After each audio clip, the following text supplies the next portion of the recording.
The story starts in a shower, a place the average gamer is unfamiliar with. Kenji Nomiya is our MC in this story. Once he steps out with a towel on his head, the main man looks down at the people struggling as they make their way in the rain. The man with the devilish smile then reminisces about the time he grinded like hell to become a rich NET, i.e., a person who is unemployed and not receiving an education or vocational training, but a rich one.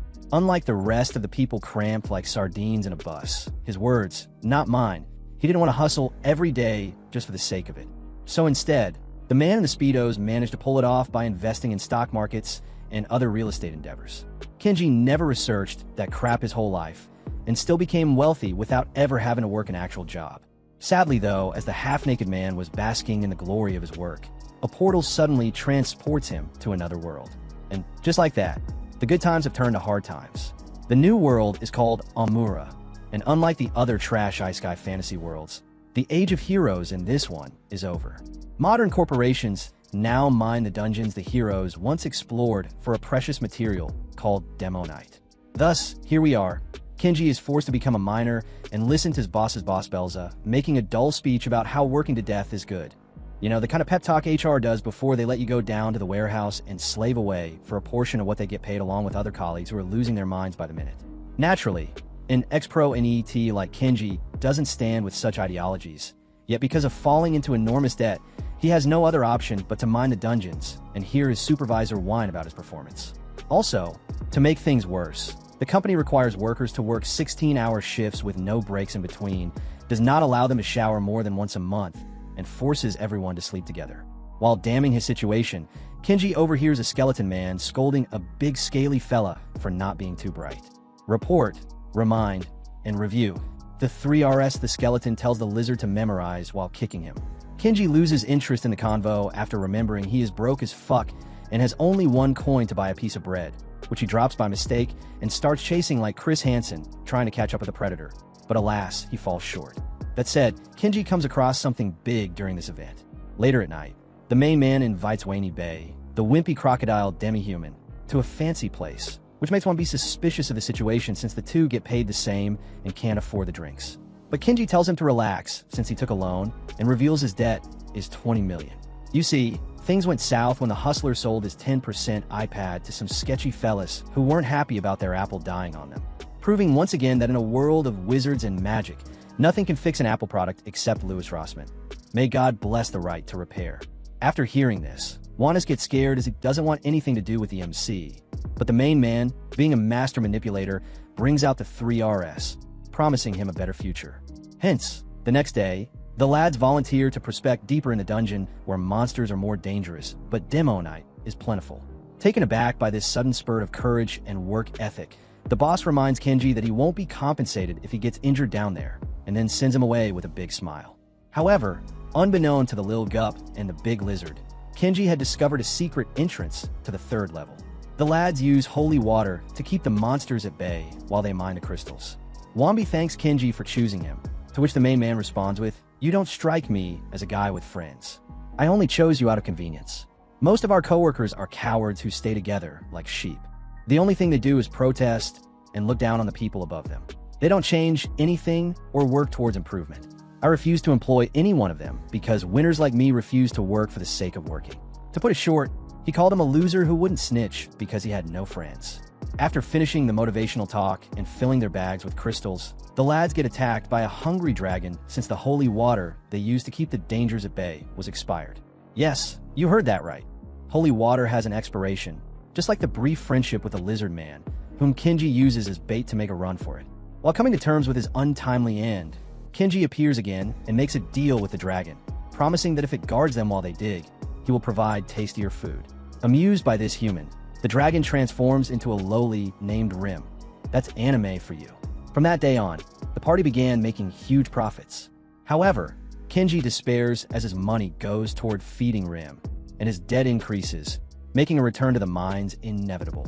Consequently, this time Kenji discovers a magician's staff left behind by a dead hero and uses it to hypnotize other miners into mining for him.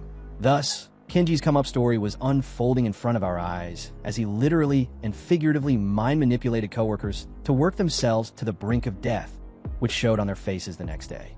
Sadly though, like all the times before, The good times ended when the staff broke and the miners awakened while Kenji was doing his evil capitalist monologue, one only fit for a demon lord. As a result, he got severely punished, with our MC back at the bottom. Rim bites his bottom after such a stunt. Kenji's coworkers were understandably mad the next day. Yet even though he was clearly in the wrong, Kenji still argued within the confines of his mind that he had done the correct thing.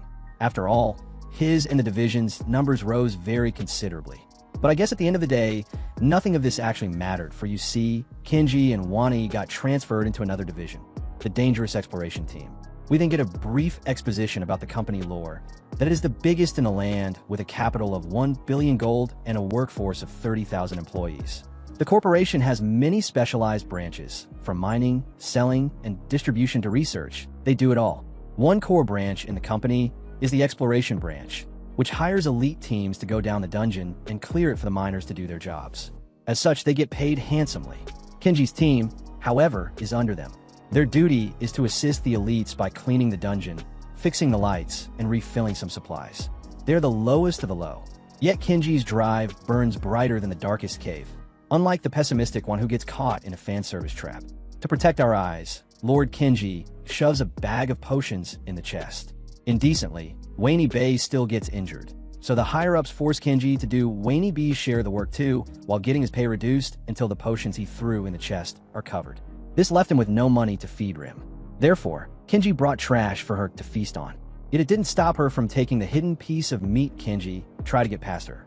The elves keep going our boy's way as he gets tasked to go alone and refill some potions. While doing so, Kenji runs into a self-entitled elite explorer. How much entitled are we talking about? Well, the man basically told Kenji to go off himself so he could run away as he was fleeing from a swarm of monster ants.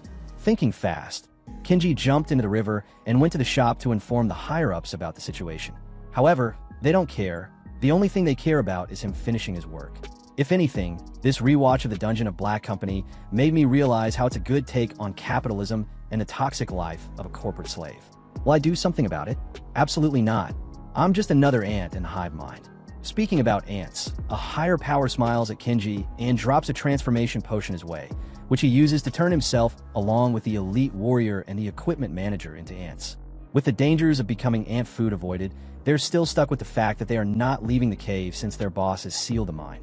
While trying to converse with his group on what to do next, Kenji overhears a new voice and finally realizes while transformed, he can understand the ant's language. Just like that, his devilish mind starts working overtime.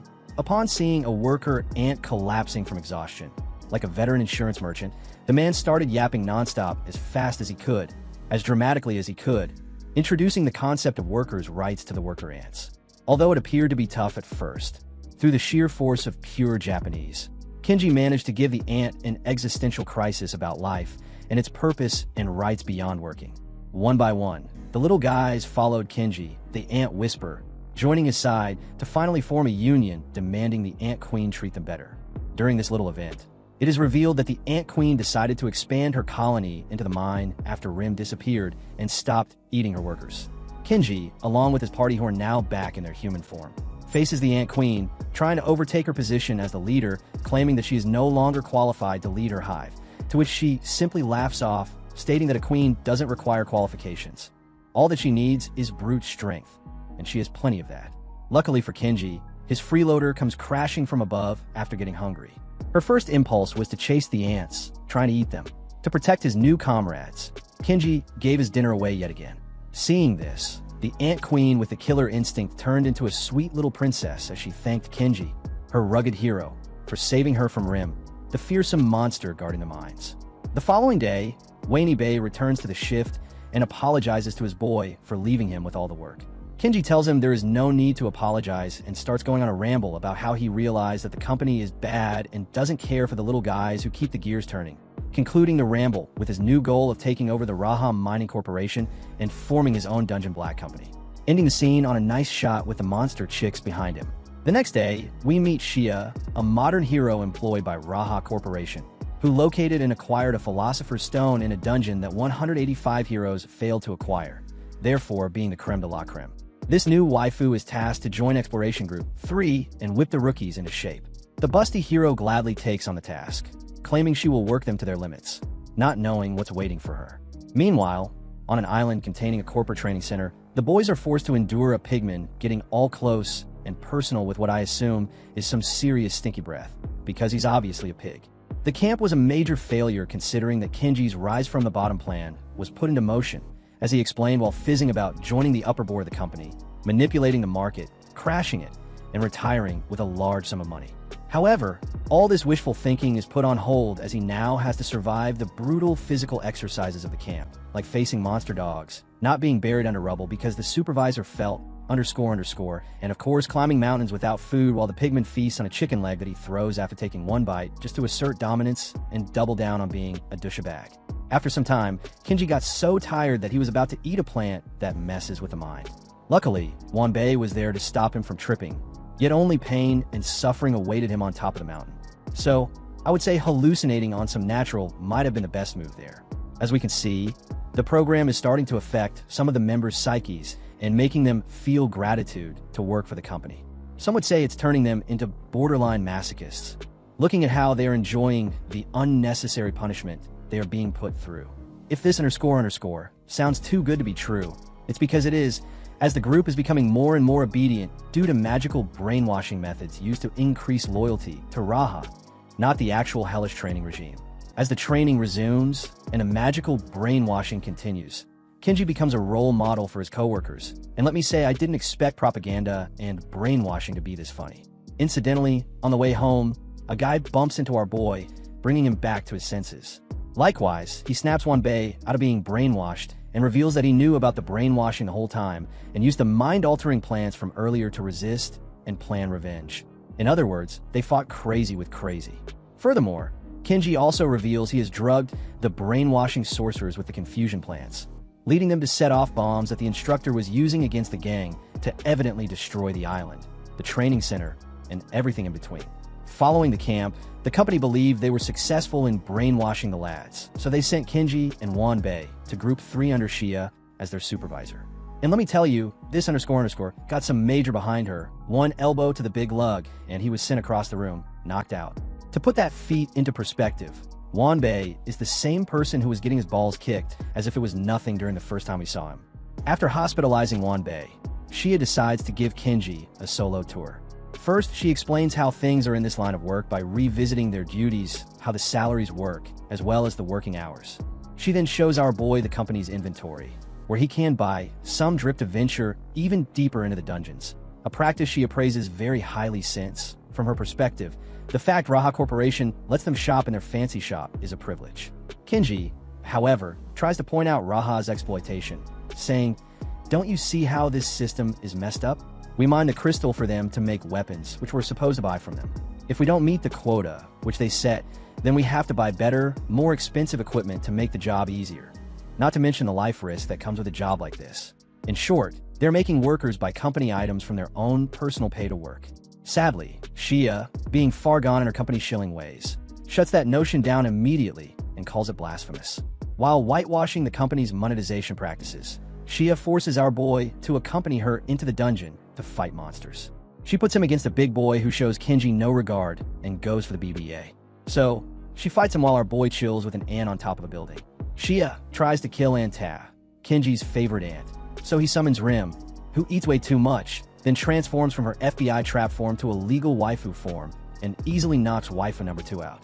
With Shia captured, Kenji tells his boy to bring a camera and forces her to pose for photographs, incriminating her as being friends with Rim and the Ant Queen. Using the pics, Kenji blackmails Shia into secretly working for his Dungeon Black company.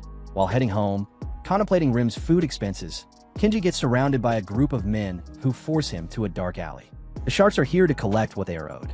To make it clear that they're not playing around, Boss Lady steps on our boy's manhood. And that's with the tip of her heel, so you know that mother effer double hurts. She then threatens Kenji with far worse treatment if he fails to repay 5 million gold within a month. On the other end, Shia wakes up from a dream of her father. Long story short, she wasn't happy about having that dream. So when the time came to dive deeper into the dungeon, she tried to forget all about the family drama and motivate her fellow corporate slaves. Yet, Kenji is not having any of her usual shilling, and to be honest, how could he be anything other than depressed with such massive debt and an SL threat looming over his head? Not liking the vibe, Shia carries his sorry ass to work. After killing some monsters, Ms. BBA tells Kenji that monster parts can be valuable. Yet with some quick math, it appears that at the rate they're killing monsters, Kenji will not have enough money by the end of the given term. That said, in a do-or-die situation, our boy's brain was working overtime as he noticed one bee's tail regenerated a day after the latter offered it to Rim when she was hungry. This lit a light bulb above Kei's head. Meanwhile, Belza, Raha's director, reveals that a death march is approaching. A death march is when all demons and monsters regenerate, which is massively profitable and massively risky if things get out of hand, a thing the old heads fear might happen. Yet the woman at the top ensures them that she will have everything under control by then. Back in the dungeon, we learn that Kenji has embraced the Stardew Valley life and opened a farm. Its purpose is to harvest monster parts without killing them. This way, they can double the harvesting time and amount of valuable parts, giving Kenji a realistic chance to pay the 5 million back. And of course, this ingenious plan couldn't have been put into motion if it wasn't for Rim's brains. However, as you know, after every high, there is a low.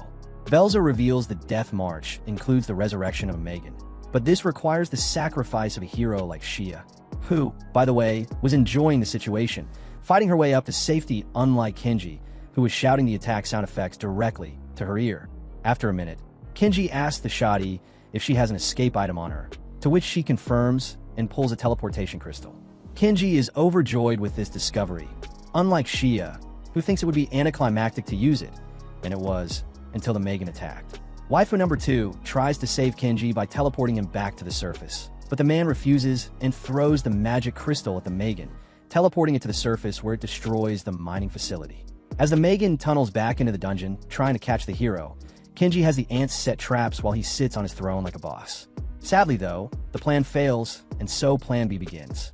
Since Rim is currently not in the dungeon and Shia can't fight at 100%, the mad lad decides to tie the hero and make a run toward the next location with the beast hot on their trail, leading it to a pit filled with highly flammable slime substances. This confuses the Megan and prompts it to start attacking randomly. Seeing this, Shia insists on fighting it head-on, sacrificing herself to protect everyone. So, Kenji pulls a calm your tits down move, literally and figuratively. The original gangster scolds Shia for putting herself at risk, trying to escape the reputation of her father, the king of failed adventures. Realizing he is right and she doesn't have to outdo her father, she decides to live for herself. Following this personal transformation, Plan C starts. Kenji, having stolen some company equipment, uses it to confuse the Megan further, allowing the fully rested hero to end the boss battle with a powerful attack. Or so he thought. The Megan revives and tries to eat Kenji, but Rim senses this and swoops in at the nick of time to save her landlord and bite the Megan's head off via her hair. Yeah, don't question it. It looked cool, and that's the only thing that matters. Anyways, Rim hints at something about the Megan's resurrection being unnatural, but Kenji doesn't understand what she's talking about, so he gives no regard. As the dynamic duo prepares to leave, a circle appears beneath them. While falling into it, the MC recognizes it as the same teleportation circle that summoned him from Japan. Kenji awakens in his penthouse laughing and brushing the previous events off as nothing but a dream. That said, a part of him still misses the friends he made along the way. Speaking about friends, when our boy turns on the TV, he finds out that Rim is rampaging through the city, attacking the food stores and making her way to his building. People call Kenji, asking him to come out as word has spread that the monster is looking for him, aka the same monster currently standing behind him ready to eat his sweet candy ass. Suddenly, Kenji awakens again and finds Rim chewing on his shoes to his relief.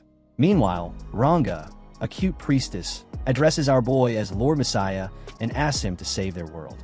Kenji starts questioning the cutie about where he is and what happened to his friends. Confused, the kid pulls out a manual and tries again to communicate better, which evidently didn't help but added more confusion to the situation. Fed up, Kenji tells Rim to break the wall, only to find himself in an unfamiliar futuristic setting. Soon after, an old man with a creepy smile enters the room and introduces himself as Zazel, the leader of the underground human village, which is part of a city created thousands of years ago by the advanced Colony civilization. Not caring about formalities, Kenji cuts to the chase and asks what they want from him. Zazel reveals that 300 years ago, an evil corporation took over the world. Hearing the __, the old man spews. Kenji starts connecting the points in his mind and realizes he is actually in Amura 300 years in the future, and the evil corporation is Raha. Using a time machine they found, the future losers decided to summon a hero, or, in this case, Kenji, from the past to slay the demon lord residing above. Everyone in town, grouped in anticipation for the arrival of their Lord Messiah, cheered for Kei. However, the hero is still not interested in saving what he calls worthless hot garbage who won't even help themselves. Hence, the old geezer pulls a gun on our boy and threatens Kenji into facing the demon lord. Yet still Kenji refuses to do so until the old man speaks of a prophecy that, after saving the world, a passage will open leading to Japan, which changes the main man's mind. And so, the dynamic duo gets some new drip and prepares to head out along with the cute priestess who, by the way, turns out to be a he. Yes, you heard that right. What you see here is a dude through and through. The townsfolk made him dress like a girl and treated him as such, since in the Book of Prophecies, it was said a girl with magic shall assist the Lord Messiah when he arrives. But since this boy was the only one able to use magic, they had to improvise, which I'm all for. Don't get me wrong, when life gives lemons, you appreciate a well-drawn cute boy. Upon arriving at a nearby castle, the trap goes ahead and destroys the gate while Kenji is deep in thought about what his next move should be.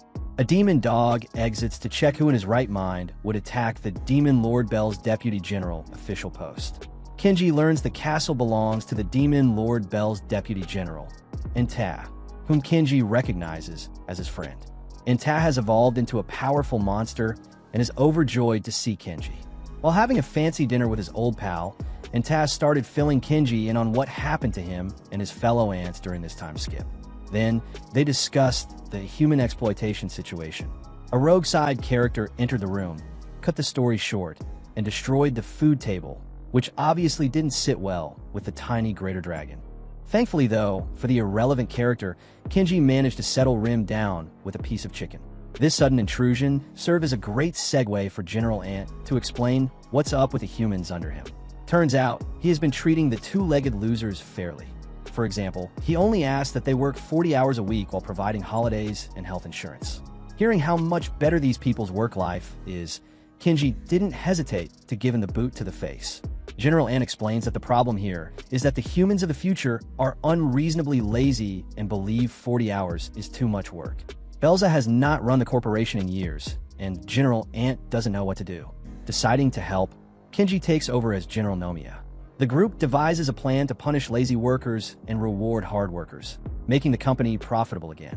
Also, one of his plans was to take over the underground city, replacing Zazel as the leader and forcing the citizens to return to work, which in hindsight is deserved. Trying to threaten a man to fight their fight and protect their quote-unquote unemployed lifestyle, instead of doing it themselves, is just downright disgusting. So, to cleanse us from this filth, to the bath we go. Ranga is enjoying a hot spring all by their lonesome until Kenji arrives with Rim, who is not respecting bath etiquette. Speaking about bath etiquette, three generals snuck a cam into the bath. While peeping on them, they discuss what to do with the Kenji situation and how to stop his climb through the ranks. After some arguing and low blows to each other, Generals Ro, Power, and Zex decide to task Kenji with hard jobs, so he fails and doesn't get promoted. Power tasks the group to catch monsters that ran away from the demon army. Needless to say, it was an ambush made by Power, who was watching from miles away and doing her villain monologue. Once our boy is about to die, she will swoop in and save the day, prompting Kenji to join her ranks as her underling forever. To put it short, it was a plan as tough as her abs. However, one thing she didn't take into account is Rim defeating the worms in a second. Next in line is Ro. He tasks Kenji with turning a wasteland into a farm. It's an impossible task, as the old geezer puts it. Like the previous general, the old man watches from afar and does a monologue, basking in the future glory he is yet to receive.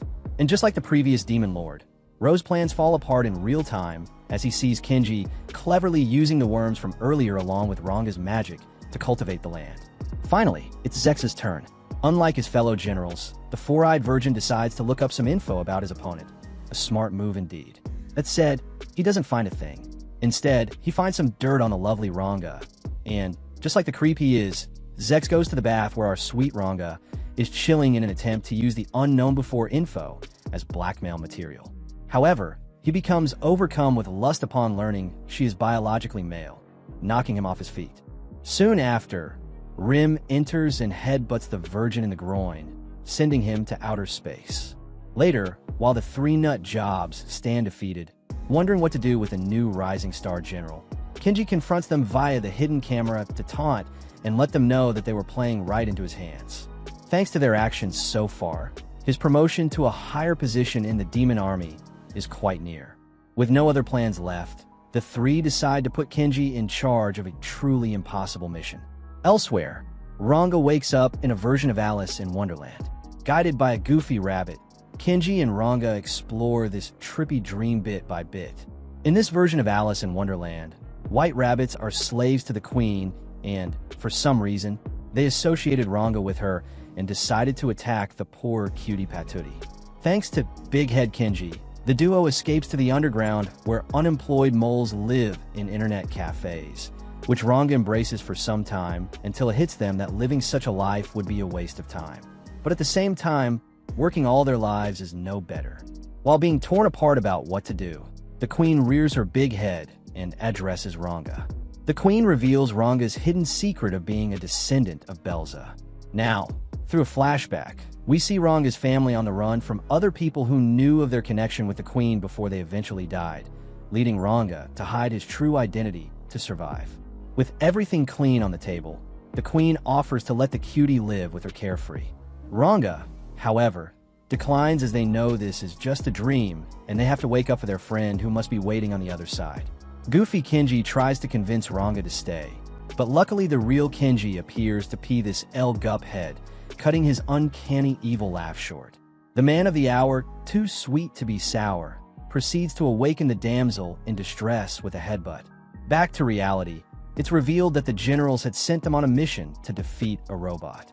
During the mission, the robot hypnotized Ranga, but as we just saw, the group eventually managed to destroy it and bring their friend back. With the physical challenge done, Kenji tackles the mental challenge that is Ranga's insecurities. The main man assures Ranga it is good that she has her own goals separate from Belza, and that there is nothing wrong with running and making a strategic retreat as long as it's for the sake of a future victory. Having defeated the robot, Kenji gets invited to meet the Demon Lord, who surprises Kenji by asking him to save the world. Ranga points out how much the Demon Lord looks like Rim, but the former doesn't address it. Instead, she goes on for a minute, showboating her strength and achievements. As she descended from her throne, the Demon Lord tripped on the red carpet and broke her neck. Literally. Low-key, the underscore with her caught me off guard as much as it did for the group, who proceeded to act as if nothing happened, to which the Demon Lord claims it to be a bit cold-hearted. This bit was a good way to call back and show that the Demon Lord is the resurrected Megan, who Rim bit the head off. Also, it looks like Rim because they're practically twin sisters. However, the group still doesn't buy it, so the Megan shows their true form for a second. Seeing this, Rim turns into her adult form and pushes her sibling back to a corner. The Megan, now Demon Lord, explains the origin story behind the dungeon and them. You see, long ago, an advanced society called the Colony controlled time and space. They created magic dungeons and guardians, like Rim, to manage the flow of magic throughout the planet. The Megan continues to explain that the circulation of magic within the dungeon was cut when the big bad idiot decided to leave her post to spend time on the surface lollygagging. Therefore, the dungeon birthed the Megan as a replacement to protect the natural system. However, since Rim killed the Megan and left, the dungeon was unprotected, allowing Raha to mine to the bottom and use the advanced technology of the Colony city beneath it to take over the world. Ignoring some time travel potholes, the Megan temporarily defeated Raha and became the Demon Lord. But Raha has returned, having turned their corporate slaves into robots to defeat Megan and turn the planet into a dystopia empty of biological life. Thus, she offers Kenji a choice: return to Japan or go back in time and stop Raha in the past. Kenji, having grown so much and endured lots of hardships so far, chose to go back in time and destroy the company responsible for his misery. And thus, Kei returns to the dungeon, just in time to save his friends. Later, he is welcomed by his co-workers, who are glad to see him alive, but the fun times are put on pause when Kenji gets called to meet the woman in charge, Belza, who finds him 10 million gold, not including other fees.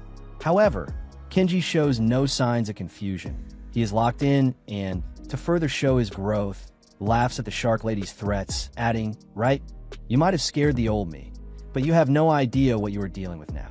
I am a new man with new abilities." Right before he leaves, Belza lets him know that, during his time of absence, which was a month, she assigned his dorm to someone else, but Kenji doesn't mind. He simply shrugs it off and leaves the office. This turn of events forces Kenji, Rim, Ranga, and Wanbei to move in with Shia. There, the main man fills in the homies on what happened so far and what will happen in the future. But for now, the fun continues as the group goes for a company party to lift the workers' morale before they head to the more dangerous lower dungeon. Ranga mingles with some old FS, Rim eats to her full, and Kenji drinks to his limit. Therefore, it wasn't a huge surprise when the main man puked his guts out the next day, while Shia scolded him as if they were a married couple. Oh, also, Ranga scored a job thanks to the old geezer he was talking with, so they had to check it out along with Rim. Surprisingly, it was the first time that Rim saw the sky. Anyways, back to the house. When questioned about his ability to change the future, Kay explains his plan while putting on the most troll face possible. "With my mind and your muscles, we will go to the bottom of the dungeon and reach the Colony City before Belza, so I can capture their technology and take over the world first, instead of Belza." However, Kenji soon learns the dungeon has become much more dangerous with tougher levels. During a morning meeting, Kenji reaffirms that the plan is still the same. Conquer the dungeon, save the world, to which the party nods in approval. But then he slips in a casual, "Finally, I will manage to pay all my loans," which naturally didn't sit well with the party, and they started to underscore him.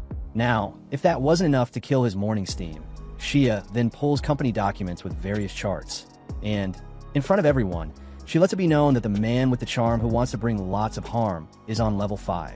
In other words, a slime can defeat him. So, Shia puts on her glasses and does a fast outfit change, declaring his training camp will soon begin. Now, don't get me wrong, when I see a hottie rocking glasses, it gets me pumped, but seeing the extreme training the boys went through, not even a baddie in a tight outfit sitting on Lil Willy will make it worthwhile. That said, the training was educational too, as during a risky practice, Kenji learns that living beings can absorb natural mana and convert it into magic to boost physical abilities, something he cannot do as he is from a world without mana. This revelation not only makes him depressed for being the weakest person in this new world, but also makes him realize that whatever he does, he's a complete outsider. Later at night, Kenji continues to spill his guts and emotions while drinking with his boy Wanbei, wishing he could go back to much simpler times like in Japan, and goes on an emotional rant about how unfair is that everything he works so hard for ends up slipping through his fingers. Tears fall from his eyes as he wishes for his NET life back. Wan tries to reach out, but suddenly Kenji snaps out of it and returns to his intellectual state after getting all the pent-up emotions out. Quite honestly, it was impressive how he went from a blabbering drunk to a stoic person figuring out what he wanted in ET life in mere seconds. Later, while our boy tries to think how to progress with his lack of power, he gets distracted by the ruckus Ranga and Rim are making. So, he shouts at them like a fed-up father and then takes the broken gun they were playing with. Rim tries to eat it, but the gun glows and reactivates, having absorbed her mana. It requests a password to activate, which Kenji accidentally gets right by jokingly suggesting the commonly used keyboard password QWERTY, something I didn't know people do until now. Using this info and the little things I learned from Dr. Robot, my ethical hacker life is ready to start now. Since I don't know how to transition after this bad joke, here is a random cat.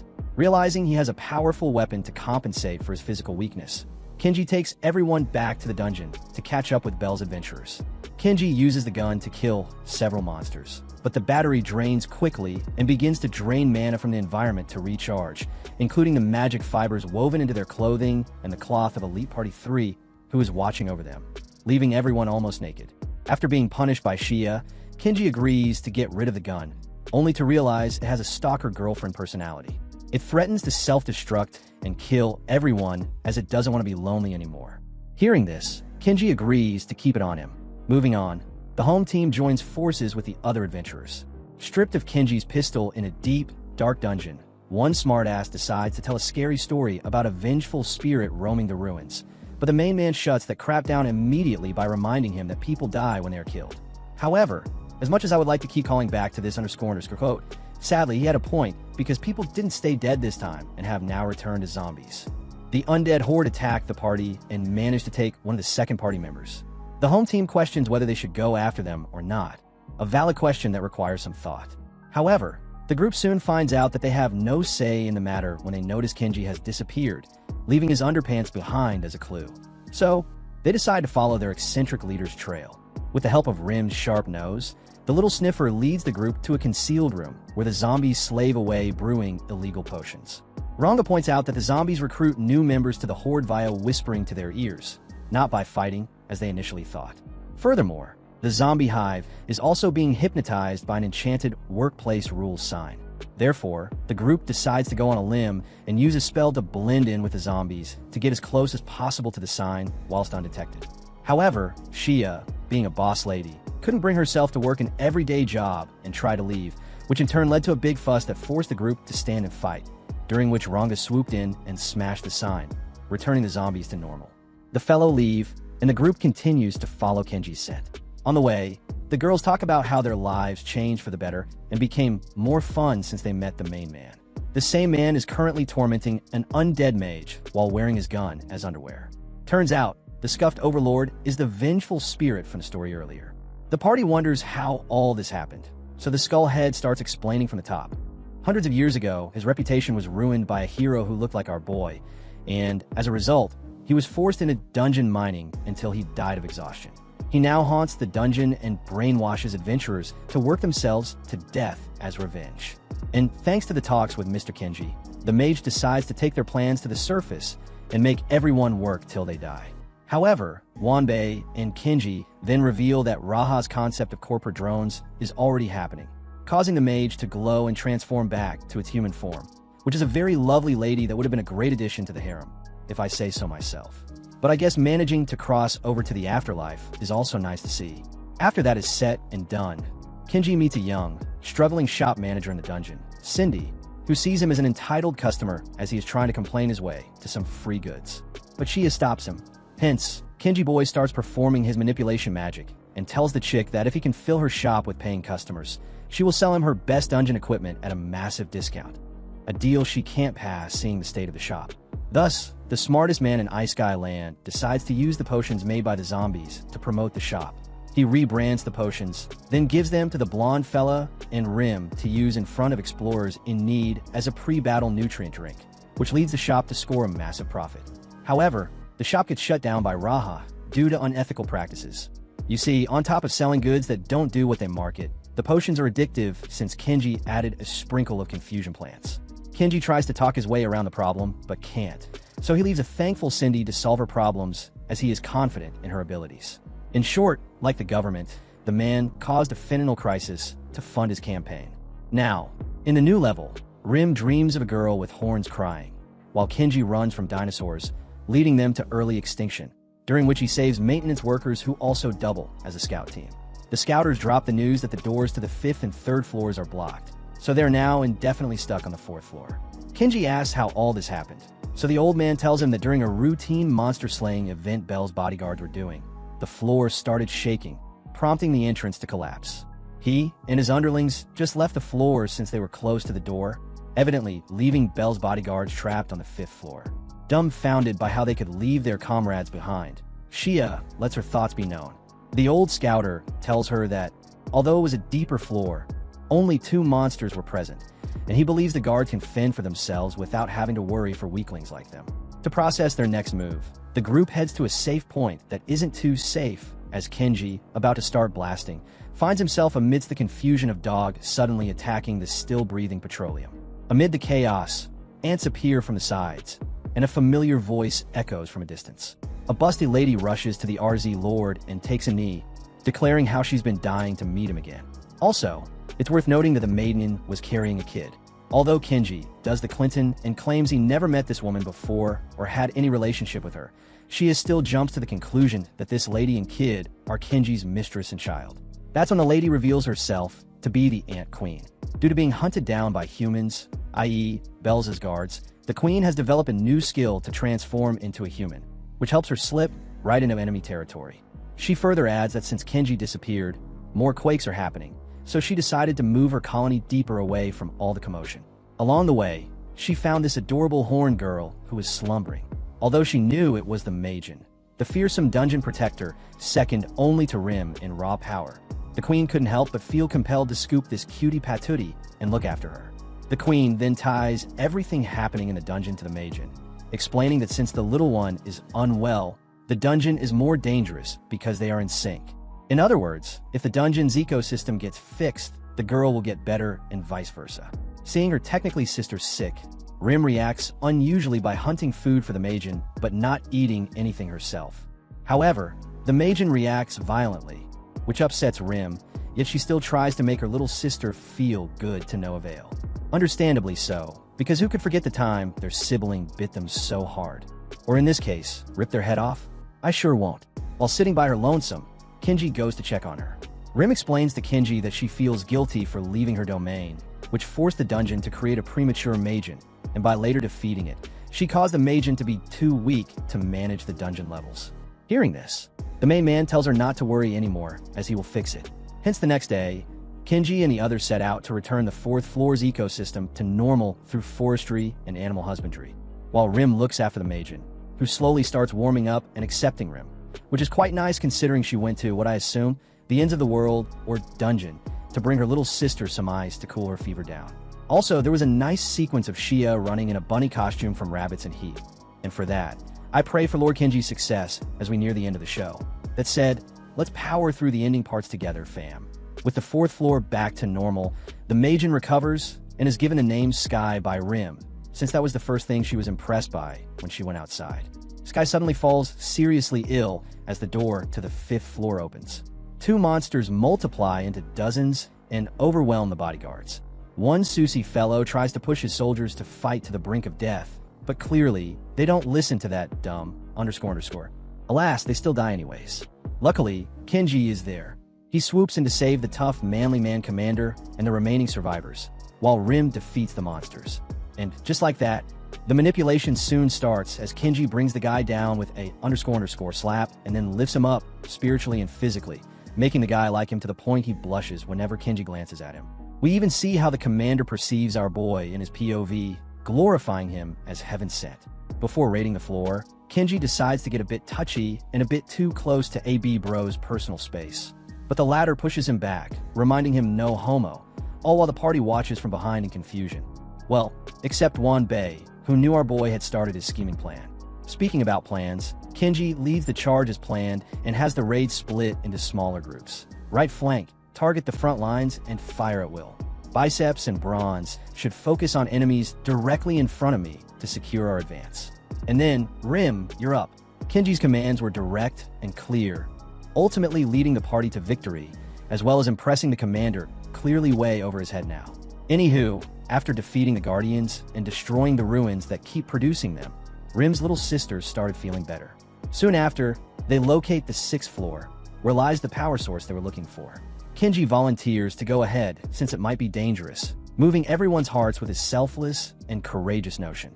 This show of awesomeness is so cool that it had the guards cheering for him and the fancy boy creaming his pants. Everyone, from strangers to dear friends like Shia, was living in his world. However, the heroic mood faded away once the madman reached the top. Kenji put on his famous devilish smile and revealed that he secretly scouted ahead with his pistol, which gave him information on the magical artifact that Kenji now claimed for himself, giving him the power to command all dungeons. The man flexes his newfound power. I mean, look at this sheer __ aura and tell me you don't have goosebumps. Not to mention the cold lines he was dropping at the time before summoning an army of monster guards to lead them above ground. The new dungeon master confronts Belza with enough jewels to clear his debts, quit his job, and laugh at her empty threats as he rides his sweet ass to a brighter future. 3 months later, Kenji has turned the dungeon into a theme park with Ranga as his assistant and begins buying other abandoned dungeons. Using his powers, he can manage the dungeon's magic without Rim or Sky, turning them back into profitable mines run by the Ant Queen.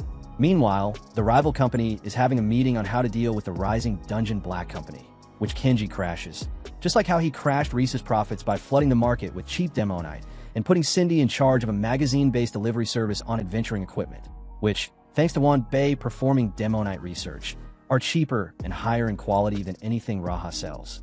Also, he ends discrimination against monsters by employing them with the same rights as humans and demi-humans.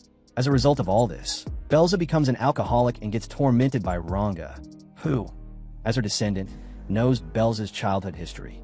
Yet, even evil people have their day, and Belza's came when the demon god smiled upon her and gave her an idea to get revenge on Kenji through Shia. The next day, Kenji gets arrested for crimes he committed before becoming rich. Belza holds a press conference and spills the beans on his previous misadventures that include, but are not limited to, first, brainwashing his coworkers into working till exhaustion.